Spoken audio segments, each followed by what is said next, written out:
Hello guys. Hello na guys. Oh, ito na yung produkto. Anong masabi? Pag may tinanim, may aanihin. Wow! Ayos! Yan mga idol. Oh, yan oh, yan. Kita yung produkto. Ito yung isa. Ito siguro mga 1 kilo. Siguro pila ni ka kilo. James. Ako sa ba? Kabugan. Sobra 1/4 siya. O 1/4. So mga half kilo? O mga na. Ina na half kilo. So magkano yung ano? Magkano yung kilo? 70. 70. Imagine that. So 70. Let's say duwara, kabutang ta duwa ka bilog, 70 pesos na ni. Oh. So how See? many is that? Oh, sige. Pila ka bilog? Sa gamay na ng lugar ha. Sa gamay na ng lugar. Tapos kung mga gagawin, Oh. tulo abe, no? Imagine na. So per kilo, so 70. Ang dami na harvest, not even 10 minutes, di ba? Ilang minuto ka nag-harvest nito? Mga 2 minutes. Oh, 2 minutes.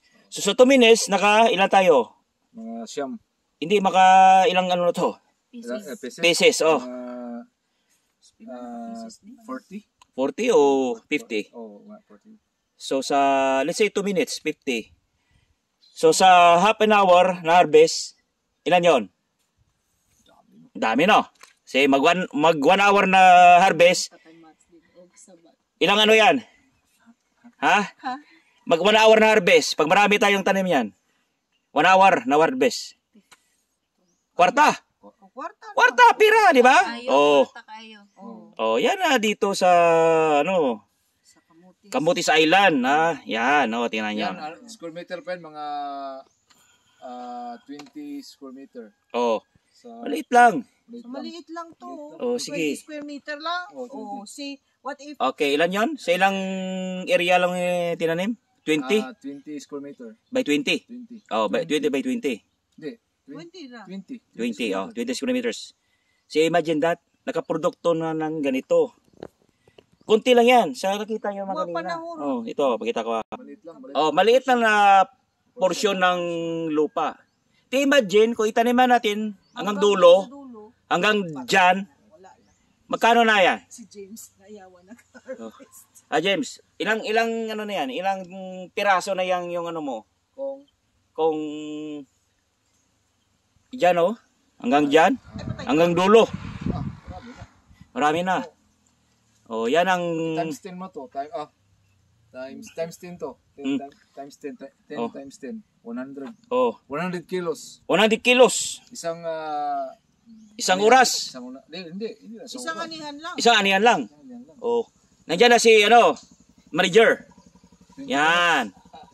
Nag-harvest kami ng ng ampalaya. Oh, So anong masabi mo? Basta may itanim? sa sinda mo, sa sinda. Mabubuhay ang tami.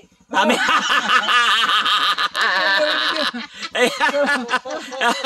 Bagong ano yan? Oh, bago. Bagong kasabihan ha? Oh. Oh.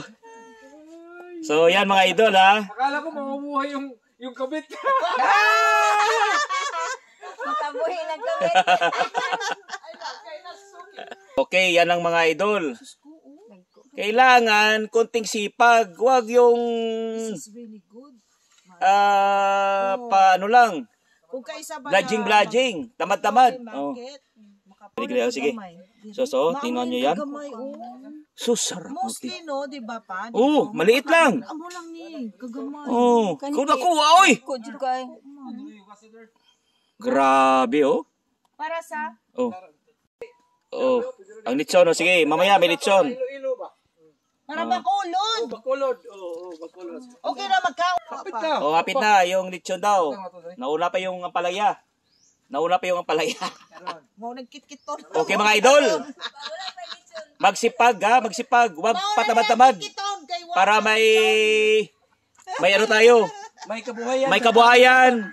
May harvestin at may kainin at ng sobra ibinta. Oo. Pag Tama hindi ba? Pag hindi maubos sa tami, ibibinta tayan. Ang ibinta na yan. Oh, yan. Ha? Mabuhay ang Mabuhay muna ang tami. At tami. Kahit ang ubos, magpatay na. Patay ang tami, siguraduhin natin. Andito, patay na. Yan ang sabi ni Gasper. Kailangan magtanim. Pag may sobra, ibinta. Yan. Magsipag. Okay, bye-bye.